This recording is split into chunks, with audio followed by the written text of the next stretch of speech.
जरांगीशाही येण्याची सुतमात्र शक्यता नाही. मग फक्त कुणबी समाजासाठी तुम्ही गॅझेट मान्य करणार आणि बंजारा समाजासाठी काय नाही करणार. सरकारनं कबूल केलेलं आहे की ओबीसीत नाही, कारण सामाजिकदृष्ट्या मागास नाही. मग थोड्या वेळापूर्वी मुख्यमंत्र्यांची प्रेस झालेली आहे, त्यामध्ये ते म्हटले की ओबीसी नेत्यांनी मराठा आरक्षणाचा GR एकदा वाचावा, त्यामध्ये कुठेही सरसकट असा उल्लेख नाही. मी मुख्यमंत्री फडणवीस यांचा आदर करतो. त्यांचा हेतू चांगला असेल, त्यांचा अभ्यासही जास्त आहे, परंतु ज्या पद्धतीनं त्याचं ड्राफ्टिंग वगैरे झालेलं आहे याचं आज अनेक आम्ही माहितगार जे त्यातले विधिज्ञ आहेत, जे वकील आहेत, त्यांना विचारतो त्यावेळेला त्यांचं हेच म्हणणं आहे की हे फार अडचणीचं होणार आहे. एक तर त्याने सरळ सरळ म्हटलेलं आहे, म्हणजे अगोदर एक तुम्ही सगळ्यांनी टी व्हीला आम्ही जे दाखवलं आम्ही ते पाहिलं. पहिला GR त्यांच्या हातात दिला त्यावेळेला एक शब्द होता, मराठा समाजांच्या पात्र व्यक्तींना कुणबी मराठा कुणबी प्रमाणपत्र मिळण्यासाठी काय करायचं असं आहे. तुमच्याकडे सुद्धा एक कॉपी आहे. 1 तासाच्या आत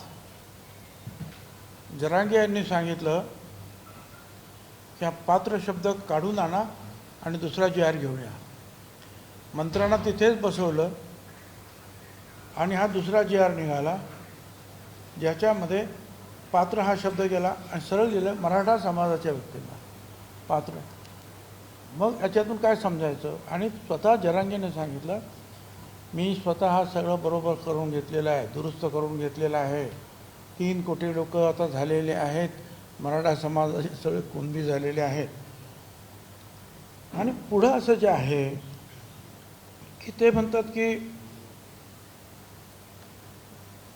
कुळातील नातेसंबंधातील, नातेवाईक नाही, नातेसंबंध आणि नातेवाईक यात फरक आहे. नातेवाईक म्हटल्यानंतर तो ब्लड रिलेशनमध्ये जातो. नातेसंबंध म्हणजे कोणाचा नातेचा संबंध त्याच्याबरोबर झाला, त्याची पत्नी ती आहे, त्याची पत्नी ती आहे, त्याने काही कुठे पण ते लांबू. नातेसंबंध काय हा शब्द आहे. आणि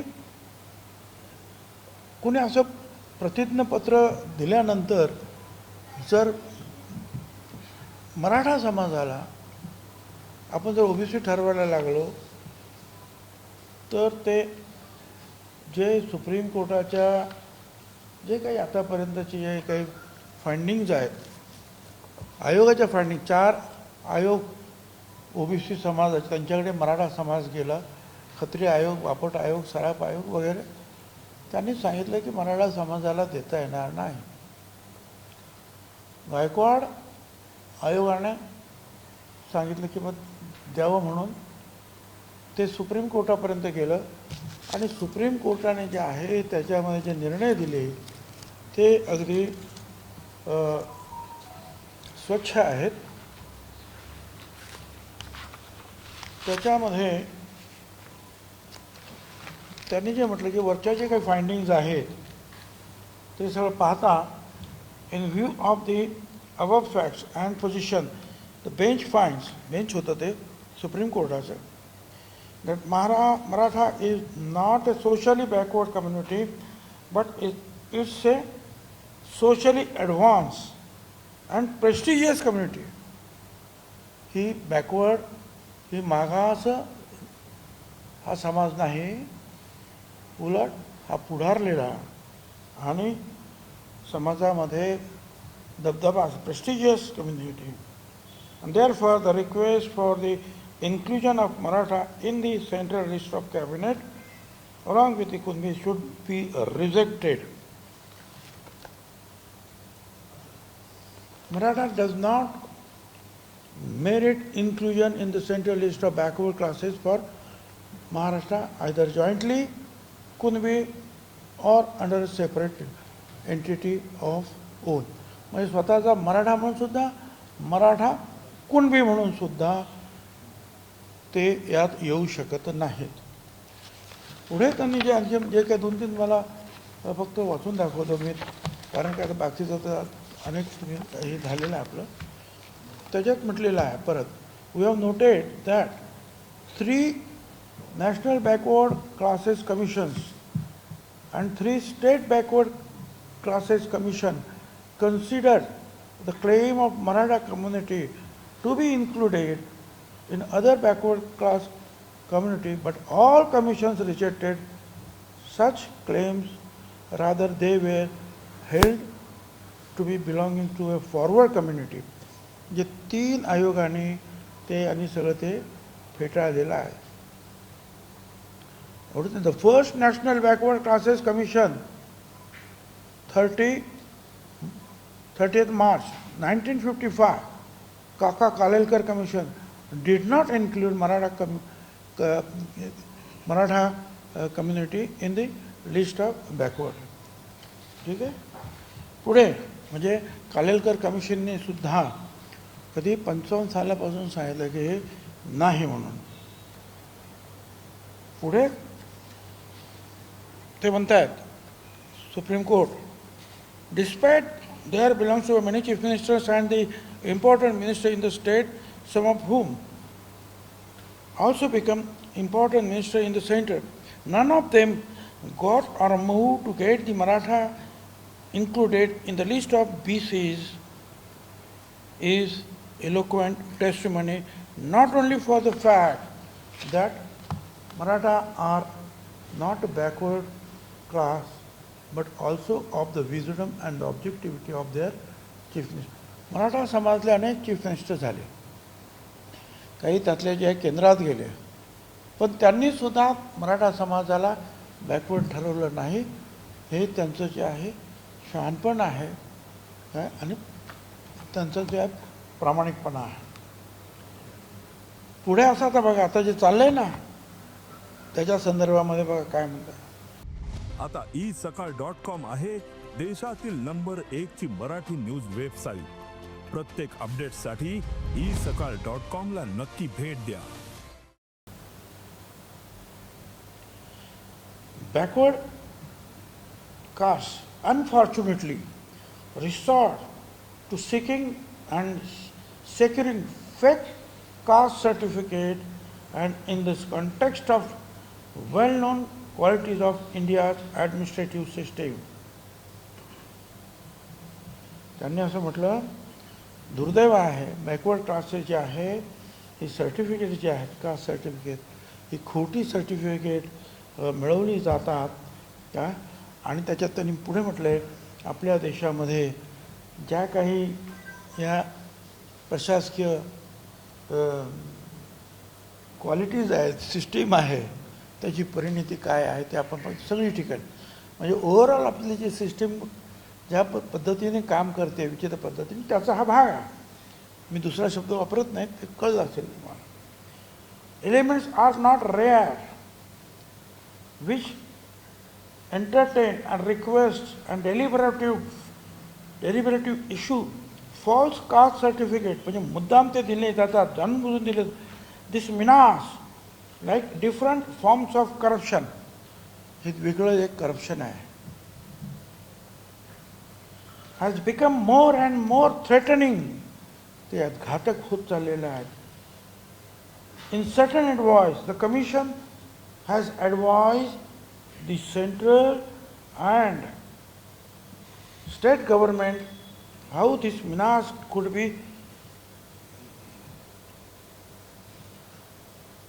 avoided, but false caste certificate and false caste identities based on them cannot change the reality of caste. खोटी सर्टिफिकेट जात बदलू शकत नाही. याच्यात थोडक्यात सांग. In view of the above facts and position, the bench finds Maratha is not the socially backward community. सामाजिकरित्या Maratha community ही मागास नाही. but is a socially advanced and prestigious community, and therefore the request for the inclusion of Maratha in the central list of, मग त्यांनी ते सांगितलं की परत ते काही शक्य नाही, करणार नाही. आता पुढे एक आणखी एक वाक्य ठेवलं, political dominance cannot be ground to determine social and educational backwardness of the community. राजकीय दबावापोटी जे आहे हे काही तुमचं सोशल मागासवर्गीय आहे हे ते ठरवू शकत नाही. Political dominance cannot be ground, तो त्याचा रस्ता नाही किंवा तो त्याचा बेस नाही आहे. त्याला तुम्ही पॉलिटिकली तुम्ही श्रेष्ठ आहात आणि म्हणून हा होऊ शकत नाही. Determine social and educational backwardness of the community, म्हणजे तुम्ही राजकीयदृष्ट्या प्रबळ आहात म्हणून तुमचा मागासवर्गीयामध्ये समावेश करण्याचा प्रयत्न होता कामा नये, करू नये. म्हणजे पानापानावर त्यांनी जे आहे याच्यावर लिहिलेलं आहे की मराठा कम्युनिटीला, आणि याच्यामध्ये चक्क म्हटलेलं मराठा कम्युनिटीला कसं करा. मराठा कम्युनिटीला असं आहे, शिंदे कमिटी आली 24मध्ये, 23 काहीतरी मार्च का काहीतरी आहे 24, त्यावेळेला आमच्या पुढे आले, ही शिंदे कमिटी एवढे लोक आहेत असं करतील का आणि शोधून काढतील कुणबी नोंदी कुठे आहेत.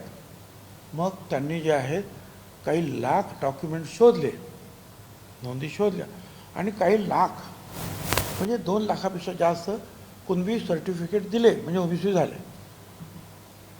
आणि हे काम त्यांना 2 ते 3 वेळा एक्सटेन्शन देण्यात आलं शिंदे कमिटीला, आपल्याला माहिती आहे. आणि ते काम संपलं आणि तो अहवाल त्यांनी मंत्रिमंडळात सादर केला. तो अहवाल मंत्रिमंडळाने स्वीकृत केला. म्हणजे आता शिंदे कमिटीचं काम तसं संपलं. आणि 2 वर्ष एवढी सगळी मंडळी जी आहेत ते त्या हैदराबाद, तेलंगण तिकडे सगळीकडे जाऊन शोधत होते काय काय आहे ते. मग आता हैदराबादचं काय आहे, आता एवढं सगळं केल्यानंतर हैदराबाद येतच कुठून, आता कशासाठी आलं आहे, तर त्यांनी सांगितल्याप्रमाणे कुणबी नोंदी शोधायचं काम. आता ज्यांना मिळाल्या नाहीत कुणबी नोंदी, त्यांच्यासाठी जे मराठा आहेत त्यांच्यासाठी हा नवीन रास्ता शोधलेला आहे असं आमचं म्हणणं आहे.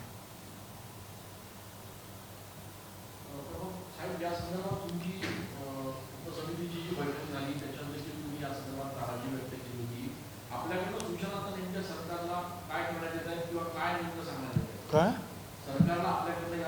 नाही, आम्ही जे आहे मी तर स्वतः आमच्या आपल्या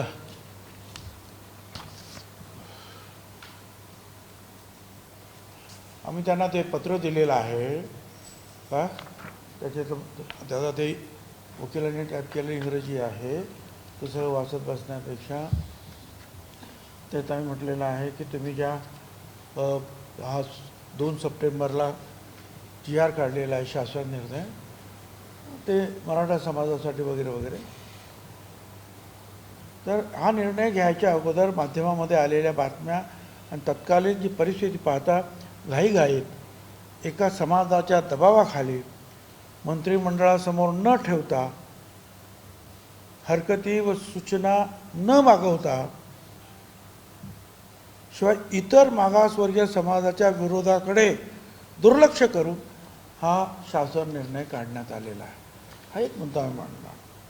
सद्यस्थितीत ओबीसी घटकात 350हून अधिक जातीचा समावेश आहे, त्यामुळे त्या सगळ्यांवर त्याच्यामुळे त्यांच्या हक्कावर गदा येईल.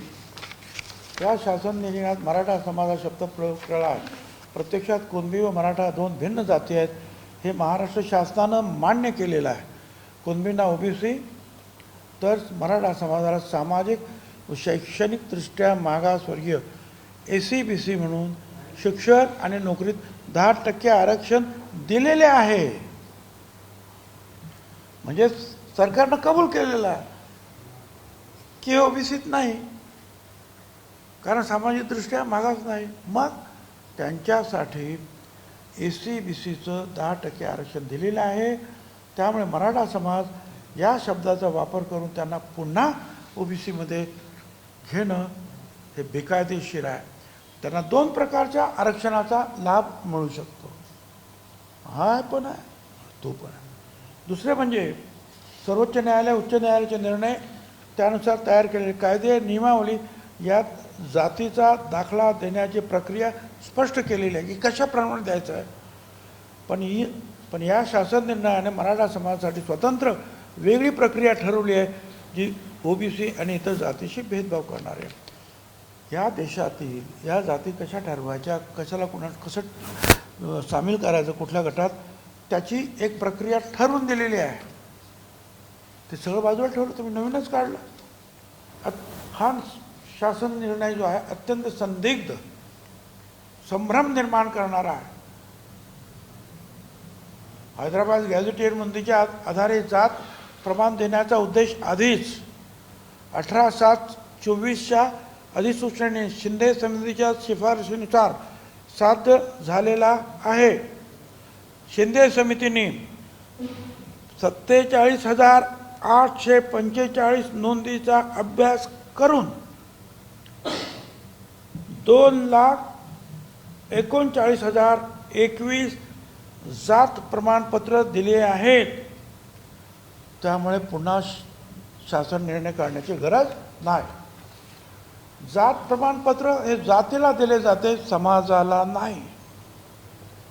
कुणबी जातीसाठी स्वतंत्र सवलत देणे इतर OBC जातीशी भेदभाव करणारा आहे.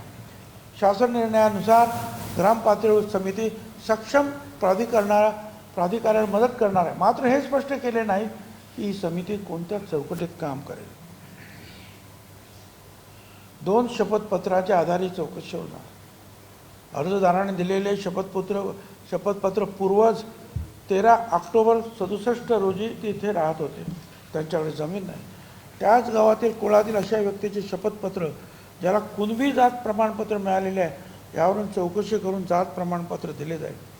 पण अशा शपथपत्रावर आधारित चौकशी वैध ठरू शकत नाही. शिवाय 2012ला हे नियम केलेले आहेत. काय वैध आणि काय अवैध आहेत ह्या घटक ठरवताना, जाती ठरवताना. 2012च्या या नियमाशी याचा काय संबंध आहे हेही स्पष्ट होत नाही. या निर्णयामध्ये रिलेशन म्हणजे जाती, नाते, संबंध हा शब्द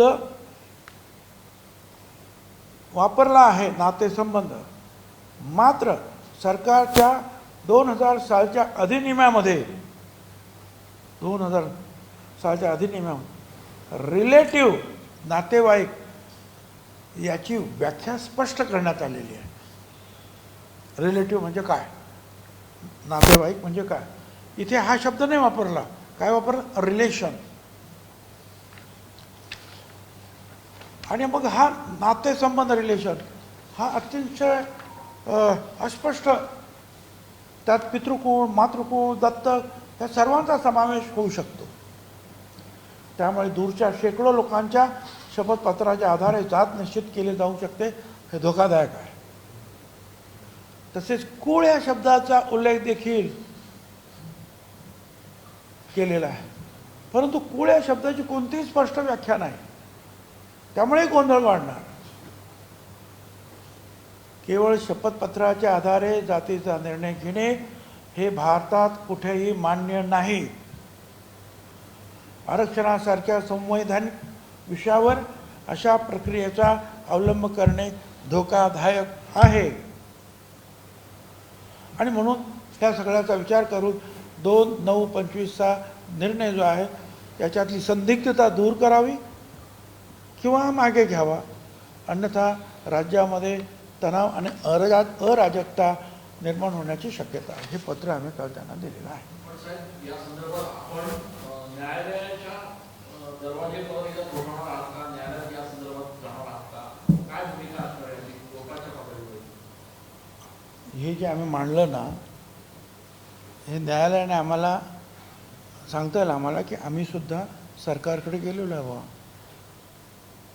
सरकारला सुद्धा आम्ही दिलेला आहे. असं नाही की डायरेक्ट तुमच्याकडे आलो. आम्ही सरकारला सुद्धा विचारलेलं आहे. सरकारला सुद्धा सावध केलेलं आहे की याच्यामुळे काय होऊ शकतं ते. आणि मग हे जे आहे बाकीचे सगळं आणि मग अनेक गोष्टी आहेत त्याच्यामध्ये.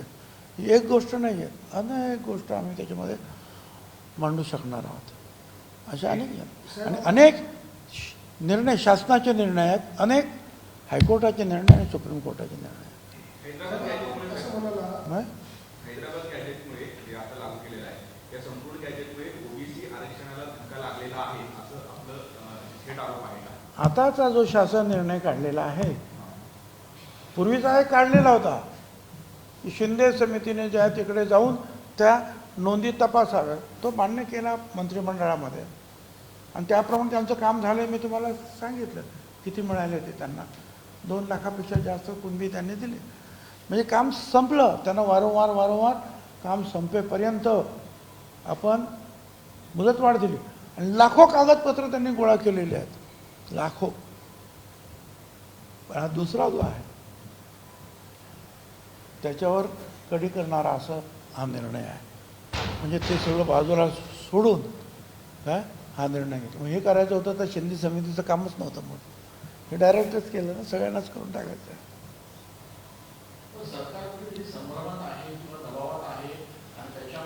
हे आता तुम्ही मला विचारू नका. मी तुम्हाला असं म्हटलेलं आहे इथे, त्यांना पाठवलेल्या पत्रात, माध्यमात आलेल्या बातम्या आणि तत्कालीन परिस्थिती घाईघाईत एका समाजाच्या दबावाखाली मंत्रिमंडळासमोर न ठेवता, हरकती सूचना न मागवता, इतर मागासवर्गीयांचा विरोध त्याच्याकडे दुर्लक्ष करून हा निर्णय हे म्हटलेलं त्याला मी त्याच्यावर सही केलेली आहे. साहेब, एकीकडे आपण हे सर्व मांडत असताना निर्णय मागितले असं म्हणत असताना दुसरीकडे जरांगेंनी सरकारला इशारा दिला आहे 17 सप्टेंबर पूर्वी हैदराबाद गॅजेटनुसार जर नोंदी केल्यानंतर पुन्हा एकदा रस्त्यावर उतरू. राजकीय नेत्यांना आता लोकशाही आहे, रस्त्यावर कुणी उतरू शकतो हां, आणि बाकीचे काही उतरू शकत नाही असं. कारण का रस्त्यावर काही अशी बंदी तर नाही आहे की ओबीसीने उतरू नये. आता उतरलेच आहे ना ठिकठिकाणी. फक्त ते ग्राम पातळीवर, जिल्हा पातळीवर चालू आहे. ते सुद्धा एकत्रित येऊन मोठा लढा उभा करू शकतात ना. मोठी संख्या, एकूण जर संख्या आता बघितली, जर गाव खूप तुम्हीच लोक छापतात त्यांचे फोटो, ते बघा ना किती आहेत ते. आणि मग ज्या वेळेला यायचं ठरवतं ते सुद्धा येऊ शकतील. सर, काल जरांगे पाटलांनी बोलताना असे म्हटले की रुग्णांना थेट जेलमध्ये घालते आरक्षणाचा आढळ. घ्या ना, माझं काय चुकलं असं आहे ना, या देशामध्ये लोकशाही आहे, या देशामध्ये जरांगेशाही अजून यायची आहे. ती अजिबात येणं शक्य नाही. बाकीच्या राज्यांमध्ये, देशांमध्ये आजूबाजूला गडबड होते आहे. परंतु बाबासाहेब आंबेडकरांचं संविधान एवढं मजबूत आहे की त्यांनी आपल्या अनेक राज्यांना, अनेक भाषांना, अनेक जातींना, अनेक धर्मांना एकत्रित बांधून ठेवून ही लोकशाही जी आहे आतापर्यंत जपलेली आहे. त्यामुळे जरांगीशाही येण्याची सुद्धा मात्र शक्यता नाही. साहेब, आपण असं म्हणाल की याच्यामध्ये संदिग्धता आहे आणि गोंधळ निर्माण करणारा अर्जदार आहे, अन्याय करणार आहे, ओबीसी समाजावर अन्याय करणार आहे. हा गोंधळ कोण निर्माण करतोय आणि ओबीसीवर हा अन्याय नेमकं कोण करतोय? आता ज्याने केली ती जी काही समिती वगैरे केलेली होती त्यांनी, काल आम्ही त्यांना विचारलं. म्हणजे मी विचारण्यापेक्षा काल बावनकुळेनेच विचारलं मिटिंगमध्ये, त्याचे सेक्रेटरी होते डिपार्टमेंटचे, आणि त्यांना की तुम्ही याच्याकडे फाईल आहे का तुमच्याकडे, हे जे काही काढलं, तुम्ही हे शब्द काढायचे घालायचे, तुम्ही लॉ ज्युडिशरीला म्हणजे विधी न्याय खात्याला विचारले होतं का? त्यांचं काय आहे का लेखी की चालेल म्हणून? नाही, काही नाही. अहो, एखादा असं काढायचं असेल तर 10 वेळेला त्या विधी न्याय खात्याकडे जातं आणि ते तपास आणि मग सांगतं हे कायद्यात बसतं, हे नाही बसत, हे शब्द असे आहेत, ते शब्द हे गेलेच नाही. एवढं महत्त्वाचं विषय कालच्या मिटिंगमध्ये आम्हाला समोर आलं सगळं. बावनकुळेंनी पण असं म्हटलंय की कुणबी सर्टिफिकेटचे जे पूर्वीचे जे गव्हर्नमेंटचे आत्ताचे नियम आहेत तेच लागू आहेत, या पद्धतीने दिलं जाणार नाही. बरोबर आहे, माननीय मुख्यमंत्री सुद्धा तेच म्हणतात, हे पण तेच म्हणतात. पण जरांगे काय म्हणतो, आणि त्यापेक्षाही हे पत्रक काय म्हणत आहे? शेवटी नियमात आणि कायद्यात तुम्ही जे काही निर्णय काढले त्यात शब्दाचा केस काढला जातो. तुम्ही जे लेखी आक्षेप दिलेले आहेत त्याला उत्तर सरकारने दिलं आहे. आता दिलेलं परवाच्या दिवशीच दिलेलं आहे, त्यामुळे एवढ्या लवकर कदाचित येणार नाही.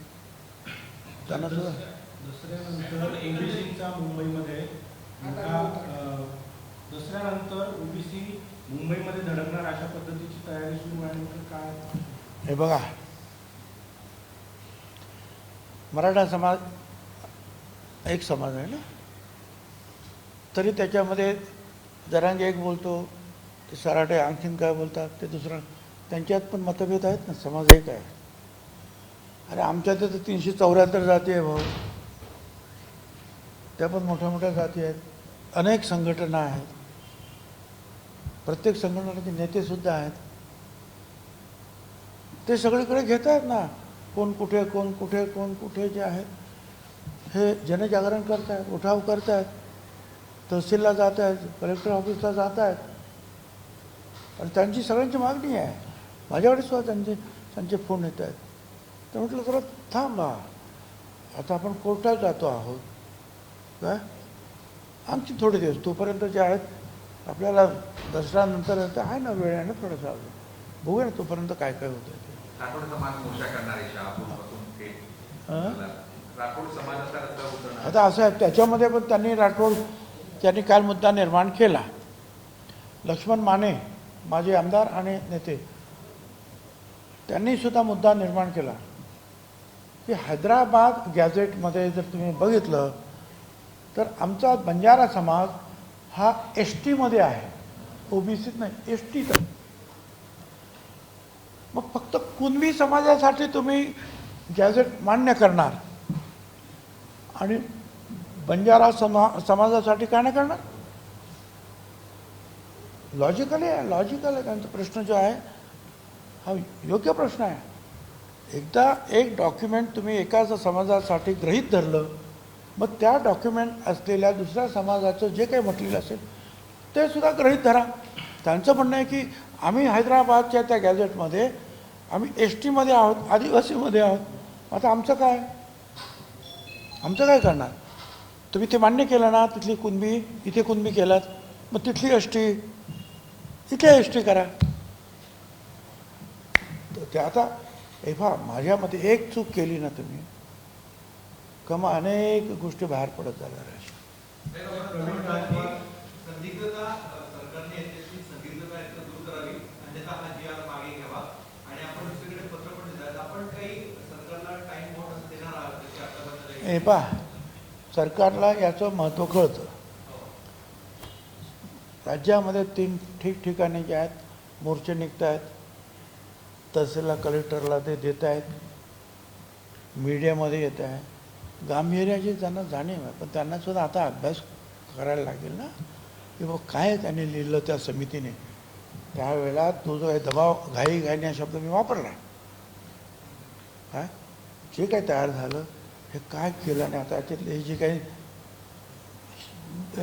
काही प्रश्न निर्माण होतात त्याचं उत्तर काय, शोधून उत्तर देतील. हैदराबाद आणि सातारा गॅझेटियर जे आहे ते लागू करावं अशी जरांगेंची मागणी आहे. जर सरकारने अशा पद्धतीचा निर्णय पुन्हा दबाव जाऊन घेतला तर ओबीसीवर कुठल्या परिस्थितीमध्ये अन्याय होईल असं वाटतं? काय गॅझेटियर जर लागू केलं हैदराबाद आणि सातारा तर किती ओबीसींना यामध्ये फटका बसेल, किती लोक कुणबी मराठा जातील? अहो मला सांगा ना, मराठा समाज हा या राज्यातला सगळ्यात मोठा समाज आहे. आता मला सांगा, माझ्याकडे एवढ्या खुर्चीवर तुम्ही बसलेले आहेत, आता आणखीन 20 लोक इथे येऊन बसले आणि ते म्हणजे आम्हाला बसायचं तर तुम्हाला उठावं लागेल राव, तुमच्या काही खुर्च्या जातील. तेच ओबीसीचं आहे. ओबीसीच्या काही जागा जातील, काही नाही, बऱ्याचशा जागा जातील. पण तो समाज मोठा आहे आणि अनेक ठिकाणी त्याचा उल्लेख रुलिंग कम्युनिटी म्हणून केलेला आहे, शासन करणारी जमात. मला सांगा, ते असे सगळे लोक आले तर अर्ध्यापेक्षा जास्त तुम्हाला उठावं लागेल ना इथून. त्यांना जागा खाली करावं लागतील तुम्हाला. आमच्याकडे जागा अगोदर फुल आहेत, काही लोक उभे आहेत अजूनही. आणि त्याच्यामुळे तुम्ही इथे घुसणार पण 5-25 लोक, हाच विषय आहे. साहेब, हा सरकारपुढे मोठा पेच आहे की इकडे ओबीसी एकीकडे मराठा, हा नक्की चुकणार तरी कसा? हे बघा, सरकार ने कुठल्याही दबावाखाली, कुठल्याही प्रेशरखाली, कारण आम्ही शपथच ती घेतो की आम्ही जे मंत्रिपदाचं काम करू, कुठलीही फिअर अँड फेवर, कुठलीही भीती आम्ही बाळगणार नाही. भीती, काय आणि फेवर, आणि कोणाला मदतसुद्धा अशी करणार नाही. आता मग असे मोर्चे आले, त्यांना तुम्ही घाबरले आणि मग चुकीचे निर्णय घेतले, तर मग याच्यावर हजारो केसेस झालेल्या आहेत हिंदुस्थानामध्ये, सुप्रीम कोर्टापर्यंत. हे सगळे तुम्ही बाजूला ठेवणार आहेत का? मोडून काढणार का? ते नाही मोडू काढू शकत. प्रवीण गायकवाड असं म्हणतात की कोण? प्रवीण गायकवाड, हैदराबाद गॅझेटने मराठा आरक्षणाचा प्रश्न सुटणार नाही तर सरकारी शाळा आणि ज्या खासगी शाळा त्यामध्ये जी फी, त्यामध्ये असमानता आहे. शिक्षणामधली जी फी आहे, वास्तव फी जी घेतली जाते ती कुठेतरी जर समान पातळीवर केली तरी देखील मराठा समाजाला त्याचा शिक्षणामध्ये लाभ होऊ शकतो. याचा अर्थ जो आहे त्यांना कदाचित माहिती नाही. शिक्षणामध्ये आज ओबीसीला जशी अर्धी फी माफ आहे, तशी मराठा समाजाला सुद्धा माफ आहेच. एवढंच नाही, या समाजाला जे आहे आतापर्यंत जे आहे त्यांच्या ते सारथीच्या कार्यालयासाठी 2,548 कोटी रुपये देण्यात आलेले आहेत. कार्यालय, त्यांची जी वसतिगृह बांधायचे आहेत त्याला 1,300 कोटी रुपये देण्यात आलेले आहेत, मुलांच्या मुलींची वसतिगृह.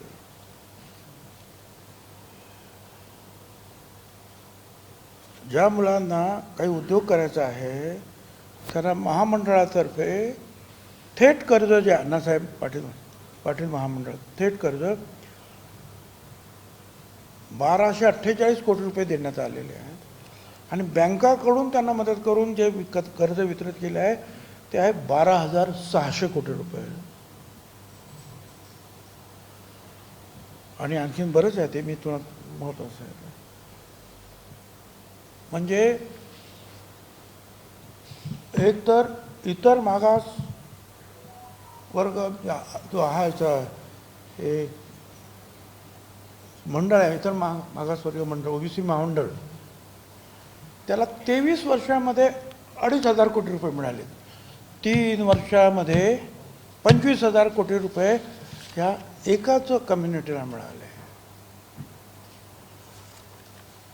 आपल्या, तुम्ही नाशिकचे आहात, ते काय मेरीमध्ये 2 तयार झालेल्या इमारती त्यांच्या मुलांच्या वसतिगृहासाठी दिल्या. आम्हाला अजून जागा मिळत नाही. अशा राज्यातील सर्व ठिकाणी कार्यालय आणि वसतिगृहासाठी त्यांना मोफत जागा देण्यात आल्या. ओबीसी महाज्योतीकडे पैसे मागतात प्रत्येकजण. किती पैसे दिले आम्हाला? म्हणून मग काल त्यांना बोलवण्यात आलं, फायनान्स सेक्रेटरीला समितीने बोलवा त्यांना विचारलं, हे काय बाबा,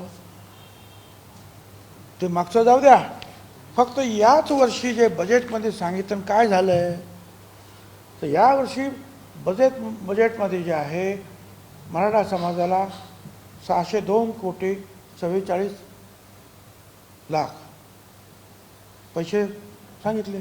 सगळे पैसे मिळाले. आनंद, मला त्याचा विरोध नाही आहे.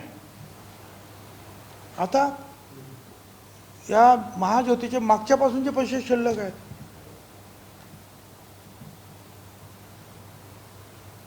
ते किती आहेत?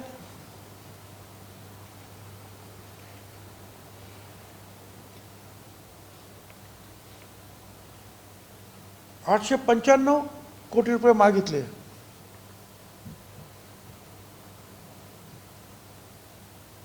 त्यांना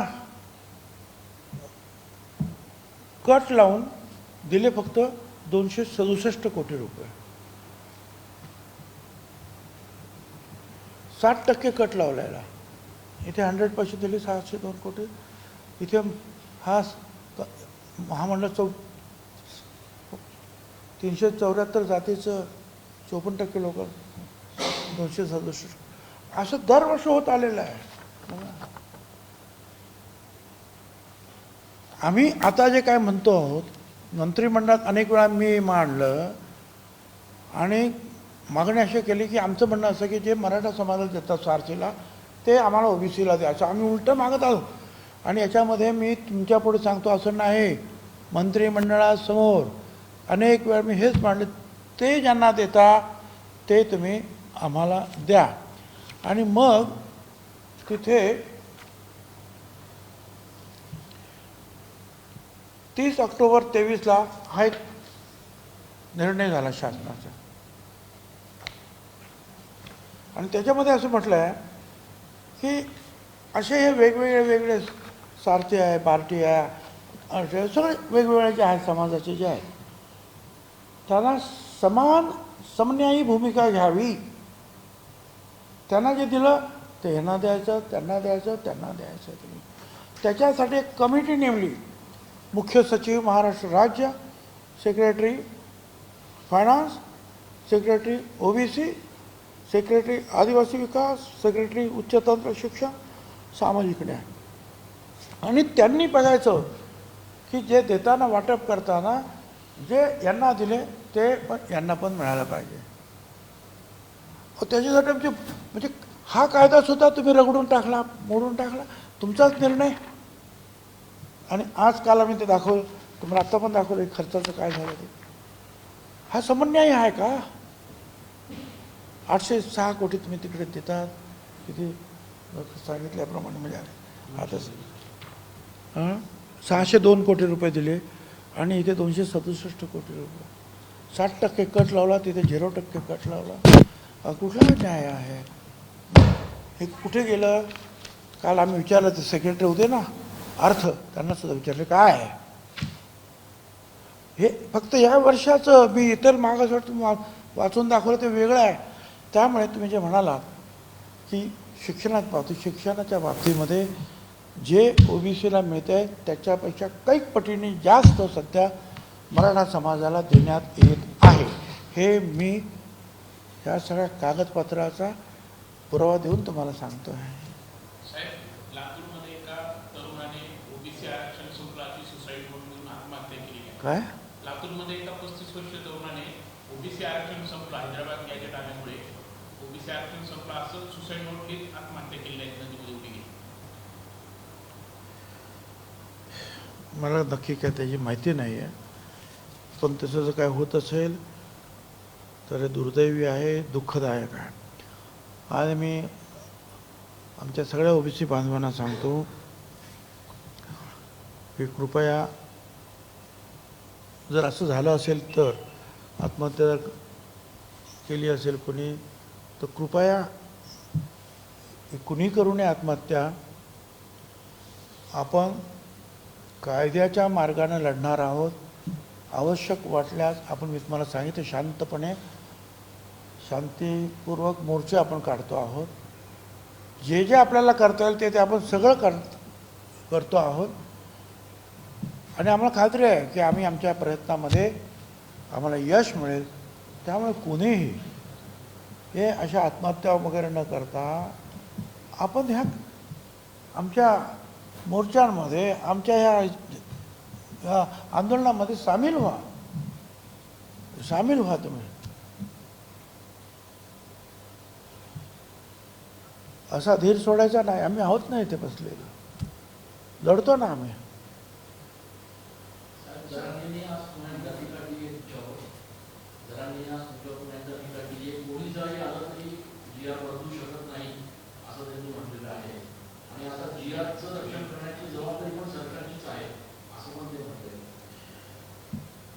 त्यामुळे कोणी ते बदलू शकत नाही म्हणून म्हटलं ना बाबा, अजून जरांगेशाही यायची आहे, अजून सुप्रीम कोर्टामध्ये पण ती लागू व्हायची आहे.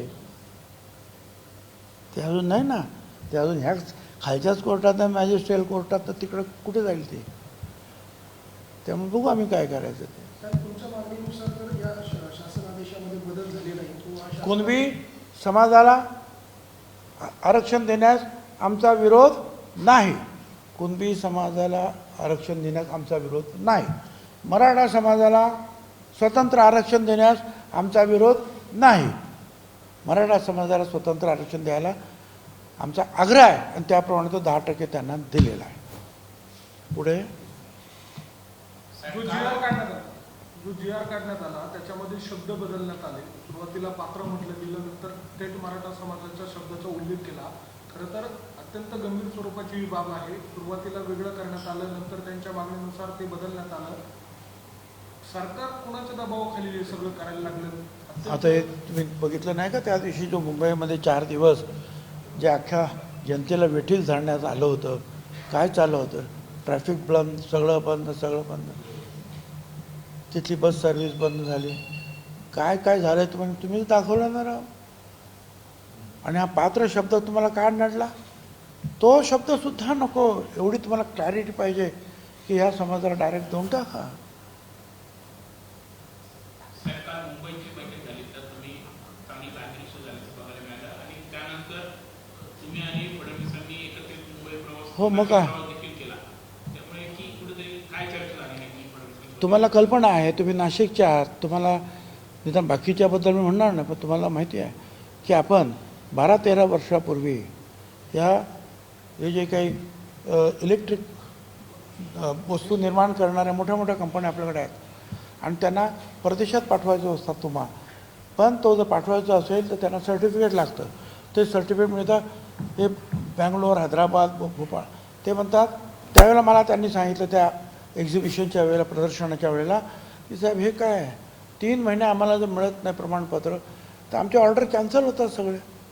आणि मग आपण ताबडतोब 1 महिन्याच्या आत त्यांना 100 एकर जागा शिलापूरजवळ आपण त्यांना मिळवून दिली. समीरभाऊ भुजबळ खासदार होते, ते दिल्लीला त्यांनी जाऊन ह्या संस्थेबरोबर काय CPRIच्या संपर्क साधला. त्या अधिकाऱ्यांना आणलं, जागा दाखवली, पसंत पडली, सगळं एकदम बरोबर आहे काय. आणि त्यांनी आणि विलास पाटील त्यावेळेचे कलेक्टर यांनी माझ्यासमोर MOU केला. आणि त्यावेळेला मी सांगितलं सुरुवातीला 500 कोटी आणि नंतर आणखीन 500 कोटी रुपये त्याच्यावर आपण इन्व्हेस्ट करणार आहोत. आता तर ते जादा इन्व्हेस्ट ते होणार आहे आणि त्याच्यातून शेकडो नोकऱ्या ज्या आहेत आपल्याला मिळणार आहे. आणि म्हणून त्याचं उद्घाटन काल होतं ते मी स्वतः मनोहरलाल खट्टर साहेब जे मंत्री आहेत ऊर्जा खात्याचे दिल्लीमध्ये, त्यांना पत्र पाठवलं होतं. त्यांनी मला 2 वेळा त्यांचा फोन आला आणि त्यांनी सांगितलं मी येतो आहे. आता ते येणार आहे म्हटलं, मला मुख्यमंत्र्यांना तर माहिती पाहिजे, कळवायला लागत, तिथे कळवणार, पण मी पण कळवलं. तर म्हटलं आता कसं काय करायचं. आणि ही OBC कमिटीची मीटिंग तुम्ही ठेवलेली आहे. ते म्हणजे काय 11ची मीटिंग आहे, मी जाणार आहे, माझ्याबरोबर चला विमानामध्ये, मी घेऊन जातो तुम्हाला. पण मी त्यांच्याबरोबर काय अबोला धरलेला नाही, मी कुणाशीच अबोला धरलेला नाही. माझं भांडण मुख्यमंत्र्यांशी नाहीच नाही, कुठल्याही मंत्र्यांशी माझं भांडण नाही आहे. माझं भांडण ह्या परिपत्रकामध्ये असलेल्या वाक्य, शब्द, त्याचा अर्थ आणि त्यामुळे निर्माण होणारा गोंधळ आणि अन्याय याच्यासाठी माझं भांडण आहे. लोकसभा निवडणूक होती, त्यानंतर विधानसभा निवडणूक आली, त्यावेळेस मराठा आरक्षणाचा मुद्दा हा पुढे आला होता. आता विधानसभेनंतर काही काळ समजा स्थानिक स्वराज्य संस्थांच्या निवडणुकांचं चालू लागली, पुन्हा हा मुद्दा पुढे आला. यामध्ये हा योगायोग वाटतो की काही ठरवून केलं जातं? आता तुम्ही त्याचा जो अर्थ इन्फरन्स काढता आहात तो शक्य असेल की नेमकं आणि मग अशाच वेळेला मोठमोठे लीडरसुद्धा गप्प बसतात. नरो वाक म्हणजे राव, हे तर हे, ते तर ते, तिकडे पण हात, तिकडे पण हात. का गप्प आहे ते सगळी मंडळी? समजा तुम्हाला पटेल न पटेल, परंतु सरकारमधली मंत्रिमंडळाचे आणि बाकीचे मंडळ बोलतात तरी. महाविकास आघाड्याचे नेते कुठे गेले? का नाही बोलत त्याच्यावर? की चुकीचं आहे म्हणून किंवा बरोबर आहे म्हणून? बोला ना, कारण दोन्हीकडे त्यांना मतं पाहिजे आहेत. तुम्ही म्हणाल वडेट्टीवार बोलतात, अहो वडेट्टीवार मागच्या वेळेला सुद्धा आले, आनंद आहे. जालन्याला पहिल्या मिटिंगला, त्याच्यानंतर 5-7 रॅलीज झाल्या आमच्या. प्रत्येक वेळेला आम्ही सारखं त्यांना बोलवायचं, आलोच, येतोच, नक्की येतो, नक्की येतो. कुठल्या तरी प्रेशर खाली गेले, नाही आले. का नाही आले? मग असं आहे की याच्या पाठीमागे राजकारण नसेलच असं काही मी म्हणणार नाही, तुम्ही जे म्हणता त्या. पण इतर जे राजकारणातले ज्येष्ठ श्रेष्ठ नेते आहेत, समजदार नेते आहेत, त्यांनी याच्यावर भाष्य करायला पाहिजे की हे ओबीसीवर अन्याय करू नका. साहेब, आपण इतक्या वर्षापासून सरकारमध्ये काम करतो, अशा पद्धतीचा जो शासन आदेश असतो हा काही तातडीने निघतो किंवा असा नाही, याच्यामागे सत्ताधारी पक्षातले असे कोण नेते आहेत? असा एकही जी आर आता एवढ्या तातडीने निघालेल्या आणि 1 तासात बदललेला मी आता 91 पासून मंत्रिमंडळामध्ये आहे, ये जा करतो आहे, कधीच निघाला नाही. चला, याच्यामागे कोण आहे असं मंत्री? शेवटी हे सत्ताधारी पक्षातले लोक अरे आहेत. याच्या मागे कोण नाही तर तुम्ही ज्या इन्व्हेस्टिगेटिव्ह पत्रकार आहात ना, शोधपत्रकारित आहे की नाही, काय करता तुम्ही सांगा ना. तुम्ही पण जरा मदत करा, याच्या पाठीमागे कोण आहे ते, म्हणजे मला बरं पडेल. मदत करा. तुमच्या या आताच्या पत्रकार परिषदेनंतर जरांगेंनी अशी प्रतिक्रिया दिली की मंडल आयोग लागू केला त्यावेळेला कमी जाती होत्या, मग आता एवढ्या पण ओबीसीच्या कशा वाढल्या? याचं कारण 93च्या पूर्वी, एक लक्षात घ्या, 1993च्या पूर्वी सरकार जे आपापल्या पद्धतीनं जे आहे आरक्षण देत होतं. सरकार 1993ला जेव्हा मंडल आयोग सुप्रीम कोर्टापर्यंत लढाई झाली का, ते इंदिरा साहनी केस वगैरे, त्यावेळेला सुप्रीम कोर्टाने निर्णय दिला यापुढे सरकार निर्णय देणार नाही, यापुढे एक अभ्यासू कमिटी जे आहे, आयोग निर्माण होईल, त्या आयोगाच्या मार्फत तुम्ही जायचं आणि आयोगाने सांगितलं तरच त्याचा विचार करायचा. त्यानंतर आयोग निर्माण झाला, खत्री आयोग, बापट आयोग, सराफ आयोग वगैरे वगैरे. त्यांनी मगाशी सांगितल्याप्रमाणे नकार दिला, एका आयोगाने होकार दिला आणि त्यातली जी माहिती आहे त्याचाच उपयोग करून सुप्रीम कोर्टाने दाखवून दिलं की हा समाज सामाजिक मागास नाही.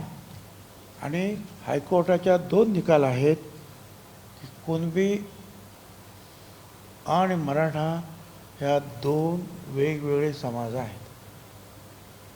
एका ठिकाणी असं म्हटलं मराठा कुणबी आणि कुणबी मराठा हे तर नाहीच, एक तर मराठा तरी आहेत किंवा कुणबी तरी आहेत. पण आता आपण मराठा कुणबी मराठा म्हणतो आहोत, पण आता हे त्याच्याही पुढे गेलं आता काम.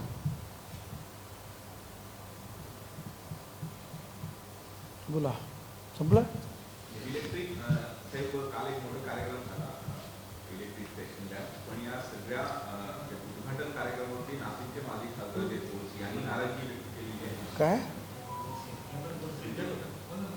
नाशिकचे जे माजी खासदार आहेत गोडसे यांनी नाराजी व्यक्त केलेली आहे. या सगळ्या कामाचा क्रेडिट घेण्याचा प्रयत्न भुजबळ करतायत अशा पद्धतीचा आरोप केला. का भुजबळ साहेब घेतात का मनोहरलाल खट्टर घेतात का काय ना मुख्यमंत्री घेतात, त्याचा अभ्यास जनता करेल ना. 10 वर्ष लागतात का रे बाबांना तुम्हाला? आम्ही जे काही तुम्हाला जमीन दिली, MOU झाला त्या कंपनीचा दिल्लीच्या आणि तुमच्या त्याचा, फक्त आता कामच सुरू करायचं होतं ना. किती वर्ष झाले आता? 12-13 वर्ष झाली साहेब. काय सतत आम्ही मागे लागलो. आणि एवढंच नाही तर ते नंतरच्या काळामध्ये गेल्या 2-3 वर्षात सातत्याने आम्ही त्यांच्या पाठीमागे आहोत. चला. देश विदेशातील प्रत्येक घडामोडींचे लाईव्ह अपडेट मिळवण्यासाठी आता साम टीव्हीच्या सर्व सोशल मीडिया प्लॅटफॉर्मला लाईक, फॉलो आणि सबस्क्राईब करा. तसंच सर्व नोटिफिकेशनसाठी बेल आयकॉन प्रेस करायला विसरू नका.